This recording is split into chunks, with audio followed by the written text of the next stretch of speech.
Hello, everybody. Welcome in. Hope you're having a great Wednesday, June the 15th. Yeah, it is a hot one out there. That is the story of the day. Really, story across the country. Been paying attention. I'm paying a little bit of attention to that. I know it is hot. Just heading outside for a little bit, walking around in that. It reminded me of I had a chance to play golf down in Florida. It was a really nice course, but it was in the like middle of July or maybe August, and the heat index was over 100 degrees, but it was a great course, and it was free too. So I was like, yeah, I'll play. And I got out there, and it was like you would be in a sauna or in an oven, kind of like out there today. But I went around all 18, and I played my usual game, which is not very good, but it reminded me of today. All right, thanks for being with us wherever you are. We got all kinds of things to talk about today. This is Maize and Blue Review. We're talk a lot about football and basketball. We're live weekdays at 1 o'clock talking about the latest in Michigan sports. Today, we're all big college football fans, and today we are going to talk some college football. And it's a college football preview, my first of the year. I had to restart my computer, and with like 2 minutes to go, it wasn't running. And I thought, well, it's time to use the backup, which I have right here next to me. It was going to affect a couple things with music and a couple screens that I was going to share and everything else, but I was prepared to do it. And then with 2 minutes to go, it looked like my main PC was going to go, and it is going. So that's the good news for me. Hope you're having a good day. We do have a call-in number that you can use. And that call-in number is up on the screen, 810-666-1574. You can check that out and give us a call if you want to talk a little college football. It's, as you might expect, got a little bit of a Michigan flavor to it. As before we get going, I just want to remind everyone that Maize and Blue Review, we're a part of Rivals.com. And if you're looking for a gift, like for Father's Day coming up, I've got all kinds of things coming up. I've got Father's Day. I've got my birthday and anniversaries both in this month. And, growing up, I would just have my birthday. And, then I got married on my birthday. And then, I got Father's Day too. So, big party in the Fithian household. But you're looking for a gift for the Michigan man or woman in your life, slide them over. Maize and Blue Review. Go to MichiganRivals.com. If you're somebody that watches this show, listens to the podcast, do all the things like subscribe and rate, that really helps us out. And then check us out on all the social media and everything else. You can always. This is the Maize and Blue Review difference for Michigan today. As the feedback comes in, we are able to put it up on the screen, and we will say hello to you. I see William on Clubhouse. I see that Alex has just sent us over a message about Emoni Bates. Emoni Bates trending towards Michigan. Look, Emoni Bates is really something.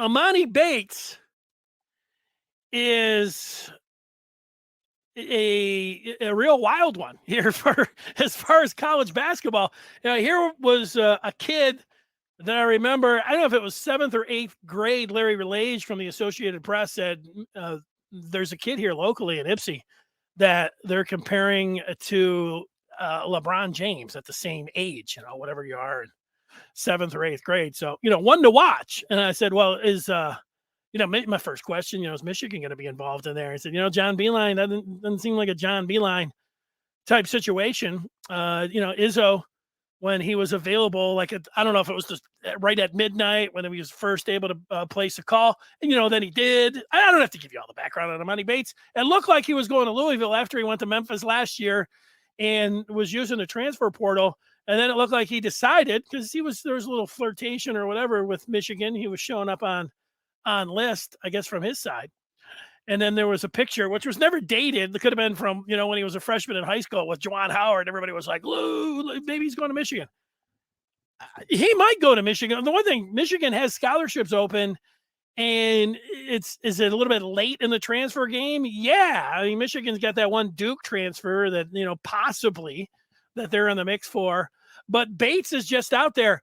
But it doesn't seem like Michigan is rolling out the maize and blue carpet for Emoni Bates. Bates may want to go to Michigan, but I think Juwan Howard's more like, look, if you want to come to Michigan, we're not, guaranteeing you a Bentley's or $1 million. You're going to have to come in and you're going to have to fit into this team system and everything else. And I don't know if he's communicating that through his dad or anything else, but I don't know. Is there a chance that Bates ends up to Michigan? Yeah, I would disagree with the statement that he's trending towards Michigan. I think Michigan is there, and he continues to have Michigan on his list. But it seems more than likely that he's going to end up elsewhere. Now, would I like Emoni Bates to come to Michigan? Yes. Like, I like a couple different things. Like, I just like Michigan basketball, but I also like excitement. And Emoni Bates, there'll be so many Michigan State fans who will be like, this is going to be a program record, and it's just going to create, complete controversy and chaos in the college basketball world in the state of Michigan, between Michigan and Michigan State. And I don't mind a little bit of that. I don't mind, everybody going crazy and freaking out, about that. And, he could, if he had his head on straight, be an asset for the Wolverines, and that's really the bottom line. If you thought he was just coming in and wasn't going to be able to do anything, so there's the talent there. So when you have that, but I don't think that he is trending. It's fun. It's a big name, Alex, and I'm certainly not one to just like no, nothing to see here. Although I don't think there's much to see there, but as it sits right now, if I have to make a prediction today from everything that I have been able to gather, it doesn't seem like Bates is going to end up with Michigan. Okay, let's get into what are we talking about today? See, there's you want to talk about anything. Go ahead. It's open for you. You want to talk about Emoni Bates? You want to talk about any other part of recruiting? Who's coming in? Who's going? Anything else going on? Go ahead. Fire me off a message, and I'll get to you, and I'll read it on the air like I just did there with Alex. All right. Today we have a college football preview for you. How about that? It is in some ways a long ways away when it's this hot, thinking about, September in college football. But when you're a college football fan, it is like, hey, anytime's a good time to preview college football. And that's what we're going to be doing today. Dees does not want Emoni Bates. He's going to take a hard pass. That's one thing, Dees, and also Alex, when it comes to Emoni Bates. He is controversial. Like, mostly Michigan fans, like, other colleges, fans, rabid fans, they love 5 stars, they love supers. They love like number 1 draft picks, all these things. And Emoni Bates, 7th, 8th, 9th, all the way through, it was like, this guy's the greatest ever. And then, he went to Memphis, and whatever happened there, it's like, did he hurt his back, or maybe his dad got involved, and then Memphis seemed to start playing a lot better, and whatever, they started rooting for him. There's a lot of things like, you say baggage, and I don't know about all that baggage. Is his dad who created a high school curriculum just for Emoni Bates to play basketball or something? I mean, so there's a lot going on. I mean, he's when you're minted the next LeBron James, it's hard for that not to go to everyone's head. But all of that being said, now that he has gone through what he went through at Memphis, there are a lot of Michigan fans, just like Dees. If you said, hey, go ahead, you can have Emoni Bates with you. And a lot of them are like, nope, no thanks. We'll go ahead and just give that scholarship to a guy that was buried on the Duke bench that might be able to shoot some threes, or anybody else for that matter. But if Bates ended up at Michigan, like I said, I would like it. I would like it because I don't think Juwan Howard's going to play that game. Like if his dad's like, well, we're going to guarantee him a starting spot. Juwan's like, I'm not guaranteeing him a starting spot. if his dad's like, well, how about, 10 shots? I mean, there's no guarantees from Juwan Howard in terms of playing time, in terms of name, image, and likeness, in terms like, and I'm for a little get into the gray areas with name, image, and likeness. I think it's, so close now where, saying that you're pay to play, you don't say that and you don't say it publicly, but behind the scenes, are you saying, hey, you want to come here? Here's the opportunity. And you get waving around the money. And you just have to say one thing publicly and you're kind of approaching it differently behind the scenes. That's the name of the game right now. And we'll see what it ends up coming down. That's an easy thing to say. We'll see. But I would say no right now to Bates. Antoine giving a name out, saying he's making an official visit, I think he means, on Twitter. I'm not familiar with the player that you're talking about, so you'd have to tell me a little bit about him. I don't know if that's basketball. I don't know if that's football. But, hey, let's see. Michigan's got some scholarships, so, maybe this guy's a better fit than the transfer from Duke or Emoni Bates or any of it. Well, let's get into some college football and have a preview as we got Blake Corum there on the screen, but let's look at top 5 running backs in college football heading into this year. And when I look at the screen, Fox came up with their college football season best running backs, and they put 5 pictures up on the screen, and then they put other. And I don't know if they ordered them from left to right or they just put the 5 guys up there, whatever. I'll tell you who I think's the best. And I also have an other on the screen. Travion Henderson from Ohio State is upper left corner. Great back. He really is. I mean, I could say this about hey, great back. So I've seen my share of Travion Henderson, and yeah, I would say that he is one of the best running backs in the country. Jahmyr Gibbs, he wears number 13. He is from Alabama.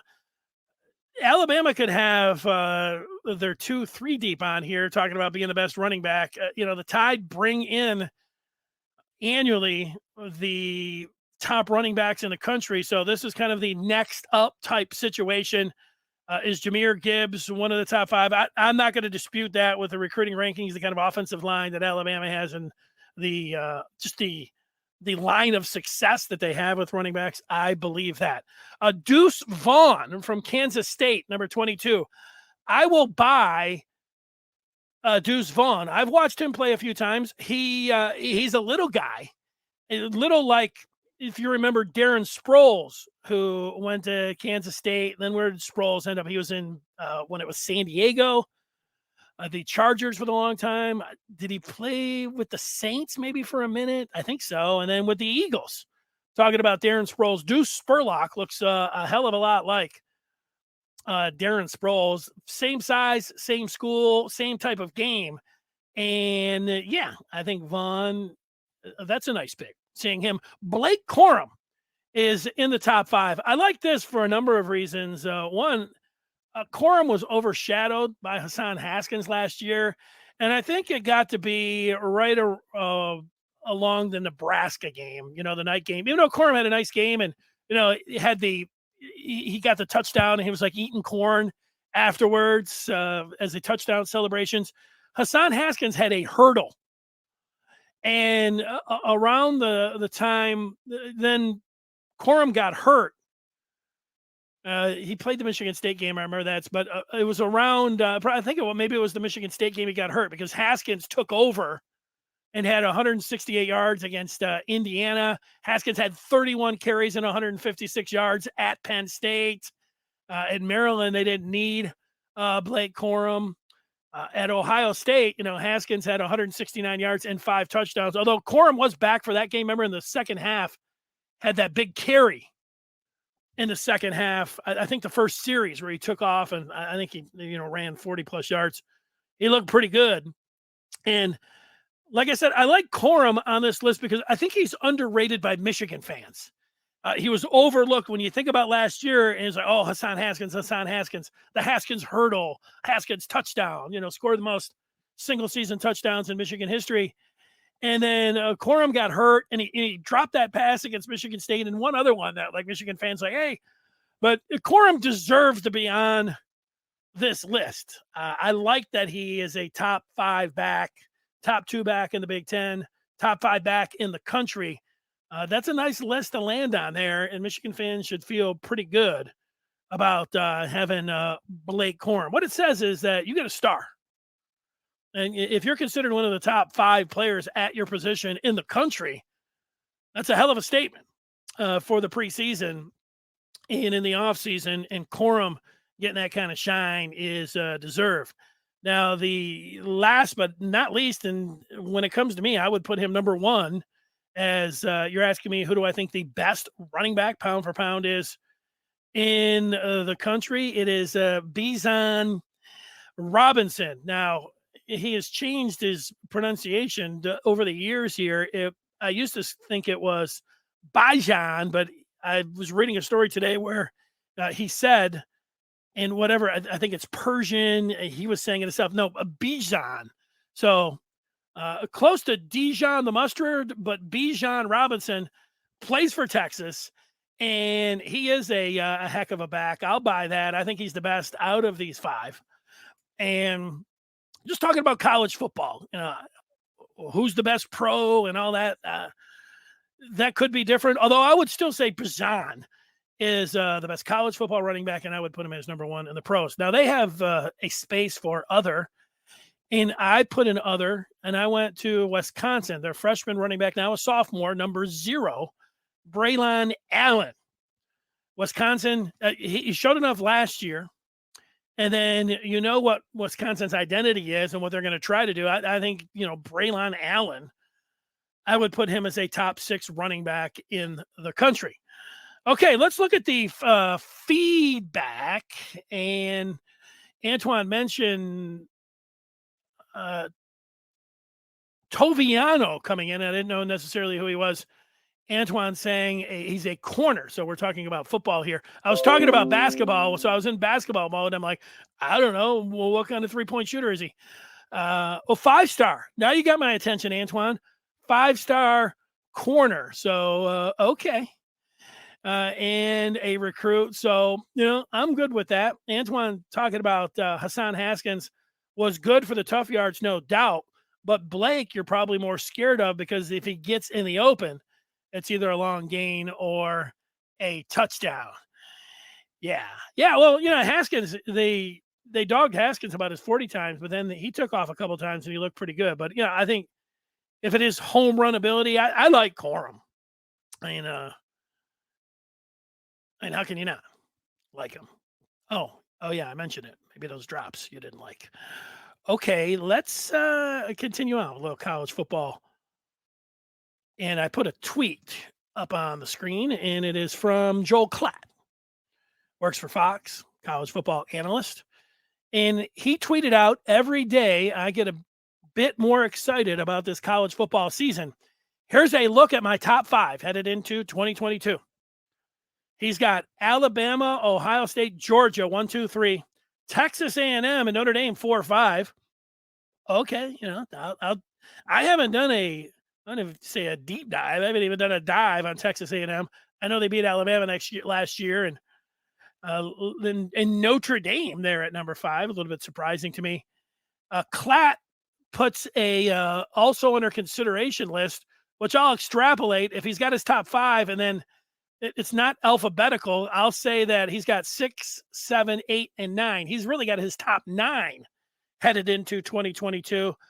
He's got Utah number 6, Michigan number 7, Michigan State number 8, and Clemson number 9. Now, a lot of interesting things going on here when you think about Klatt. And if you've looked, a lot of different preseason polls, and you can say, well, preseason polls are garbage. They don't mean anything.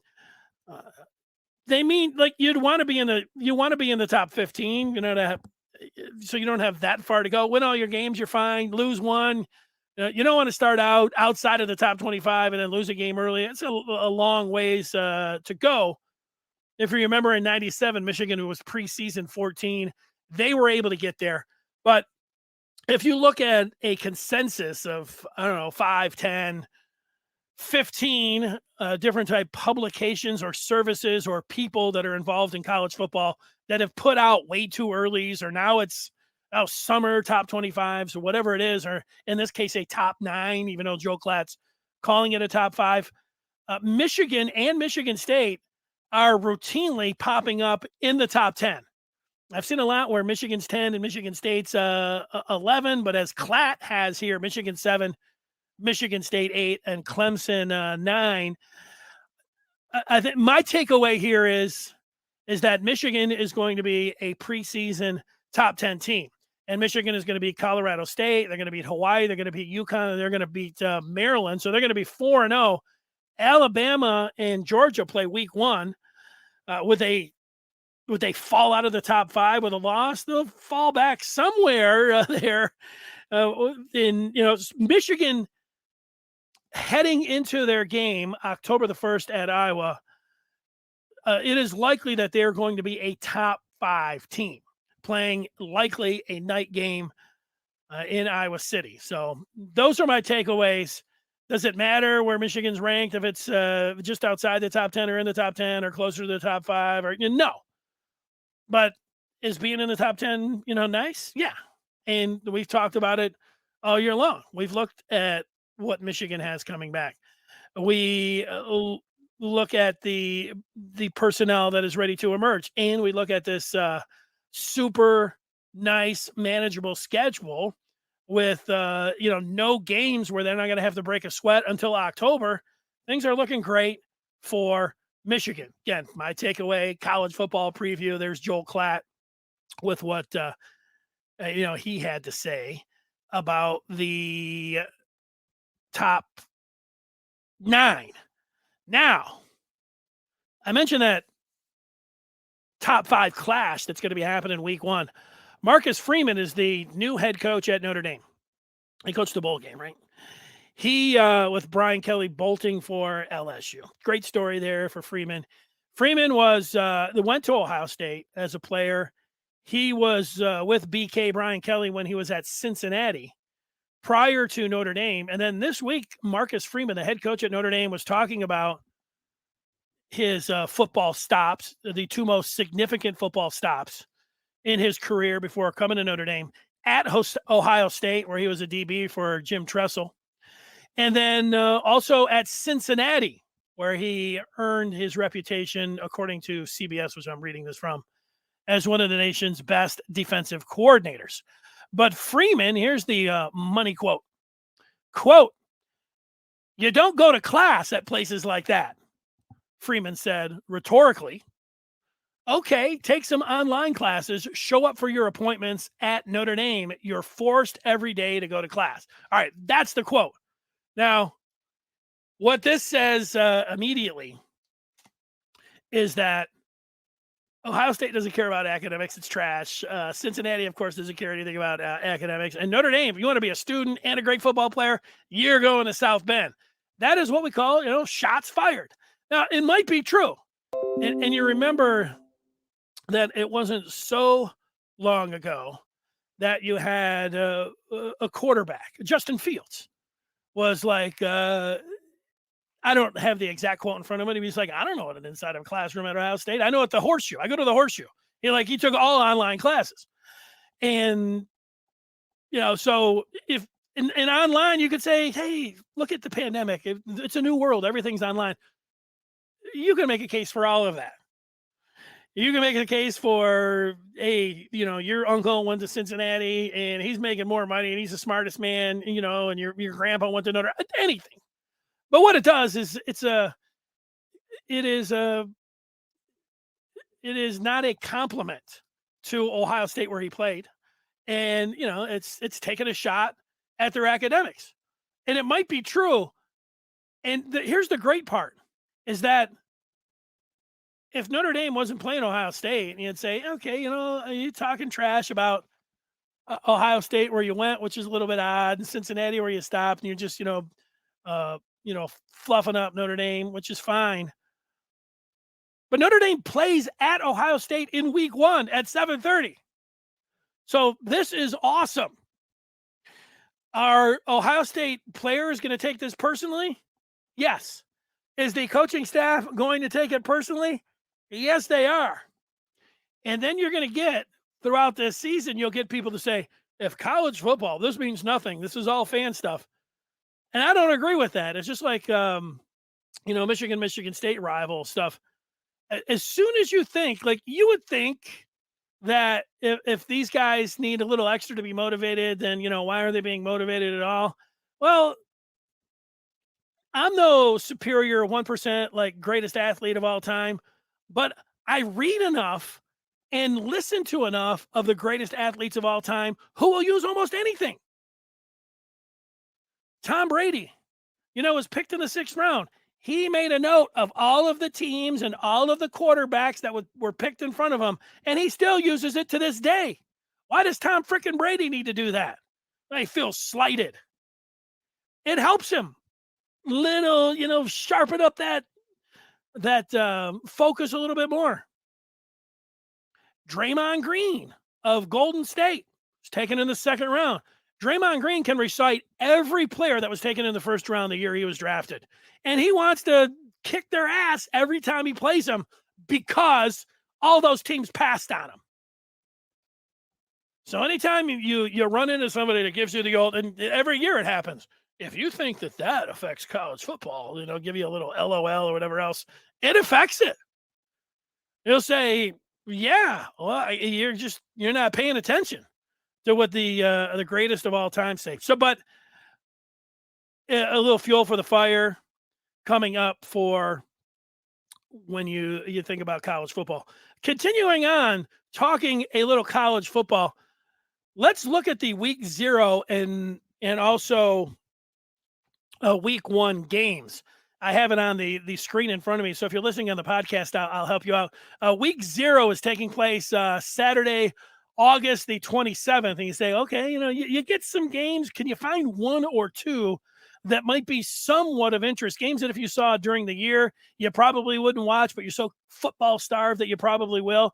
It doesn't take long till you get to a 12:30 game on August the 27th, and Northwestern is at Nebraska. And if you're a Michigan fan, Nebraska is on the schedule, November the 12th. So taking a look at the Cornhuskers and the Wildcats, okay, I'll be there. The rest of these games, one thing, UConn, Michigan plays them in the preseason.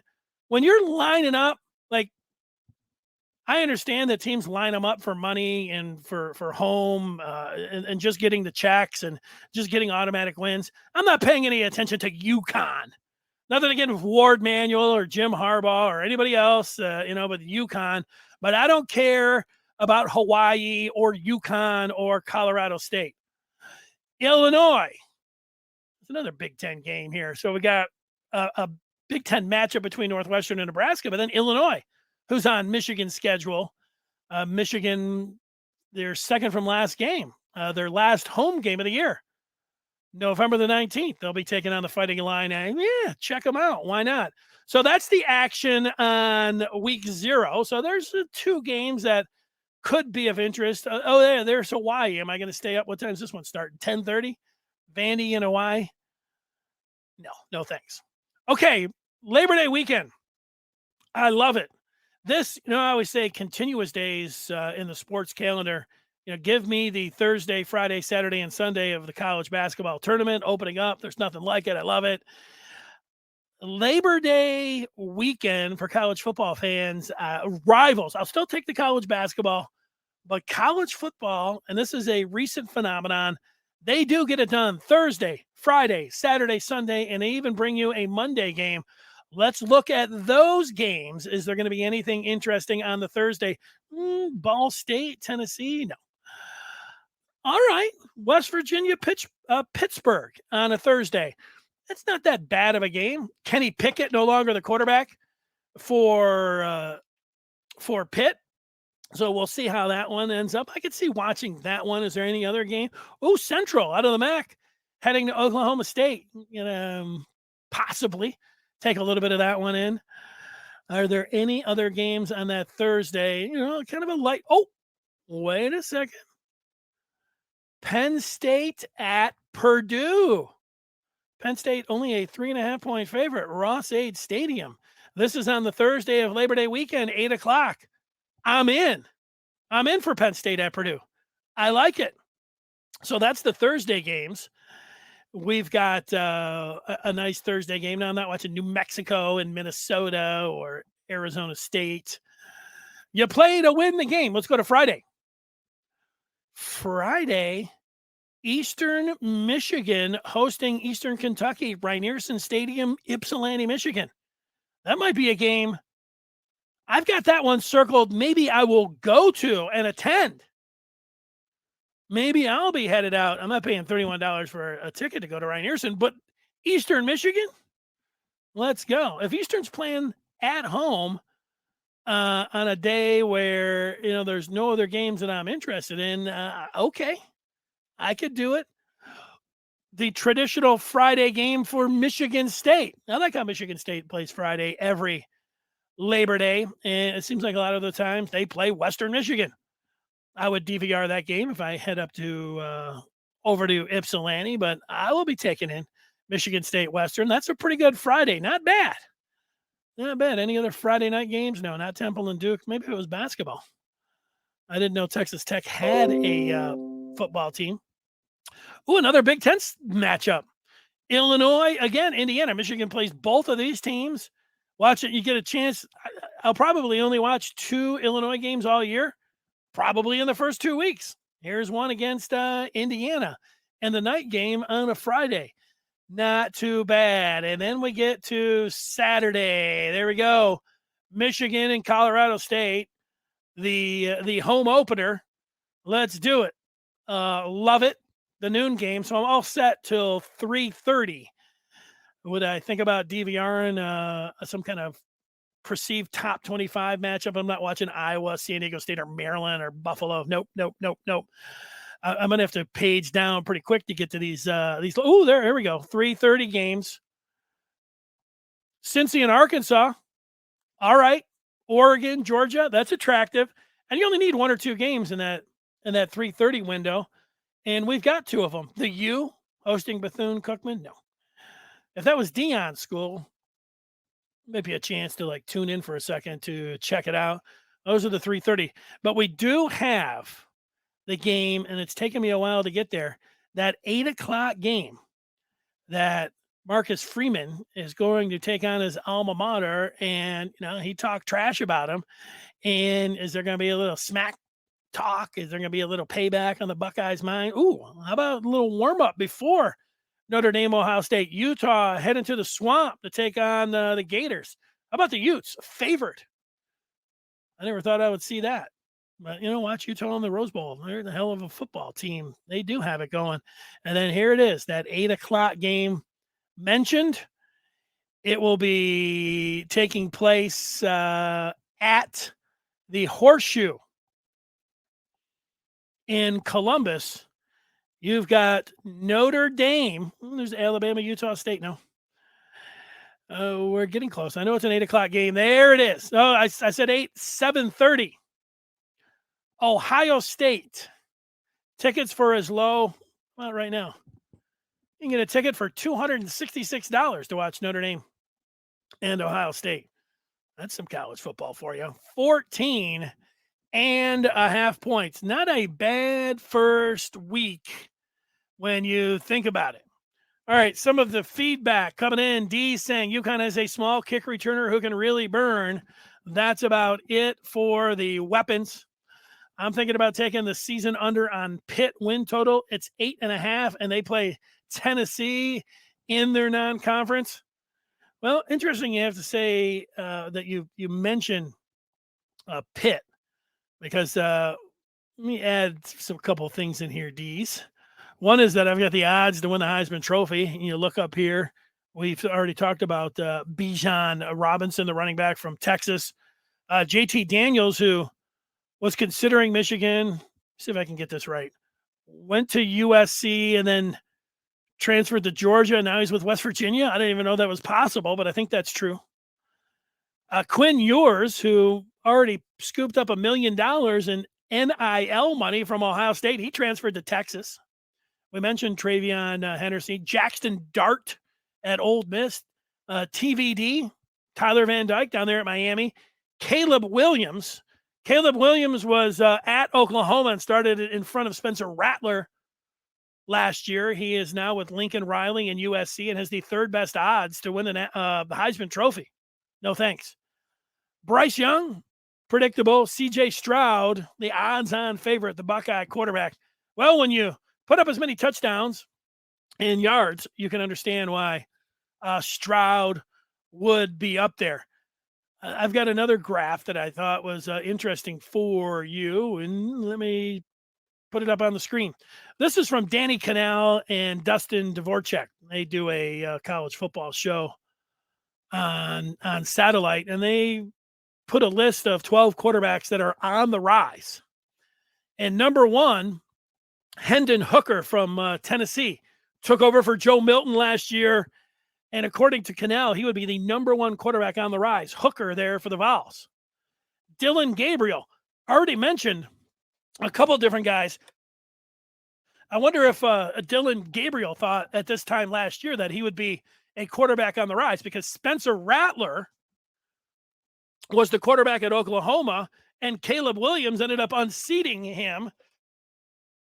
And now you've got Lincoln Riley gone and Dylan Gabriel, a quarterback on the rise. The aforementioned Spencer Rattler has landed with South Carolina, so he'll be under center for the Gamecocks. Mentioned TVD for the Canes. It's always exciting when, it's the U in TVD that got a quarterback. Bo Nix, who started out at Auburn, had a great first game, I think, against Oregon, and then really nondescript after that. He has transferred, and now he is playing for Oregon. Bo Nix. Quinn Ewers, the NIL bonus baby, could start for Texas. A guy who it took 100 years to be able to say his name for Clemson, DJ Uiagalelei, is on the rise here, according to Danny Kanell, the Clemson quarterback. Oklahoma State Central will see them in that, is it the week 0 or I think week 0, Spencer Sanders. Keydon Slovis. It was D's thinking about taking the under for Pittsburgh. They don't have Kenny Pickett anymore. It's Slovis as their quarterback. How about Nebraska? No Tyler Martinez. They've got the transfer from Texas, a dual threat quarterback in Casey Thompson. Look at all these transfers right up and down the list. The transfer all over the place. Jordan Travis from Florida State rounding out a list, along with Will Levis from Kentucky. Oh, yeah. Levis was a Penn State quarterback before he transferred to Kentucky. I like him. I thought he was going to go to the draft, though. Antoine saying he thinks Ohio State must have done something to Freeman, that he's been dropping venom on him. Yeah, I agree with you. You don't say that. Well, number one, Freeman should know better. I don't know if he should know better than to say something about Ohio State when you're traveling to take them on in week 1. Are you kidding me?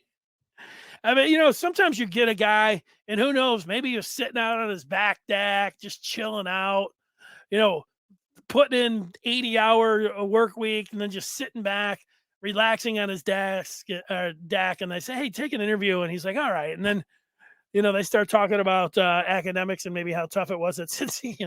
And then he can't help himself. But it makes for a little bit of excitement. Okay.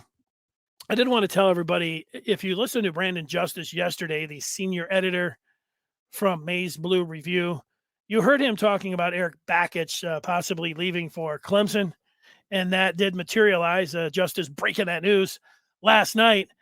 And this is something that's a little bit odd if you're a Michigan fan, and it didn't strike me till today, or maybe it was late last night.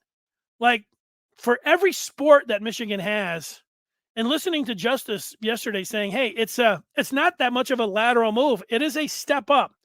Going to Clemson in the ACC for what they put into baseball and knowing just how much the teams in the South and how in they are to college baseball, it leaves the Big Ten at a disadvantage. I was thinking, I don't think there's another sport for Michigan where you could say, "Hey, I'm leaving," and without it being a lateral move. Certainly not in football, and I know the SEC is great and everything, but and not in basketball. And we know about Tobacco Road and everything there, but those are mostly lateral moves.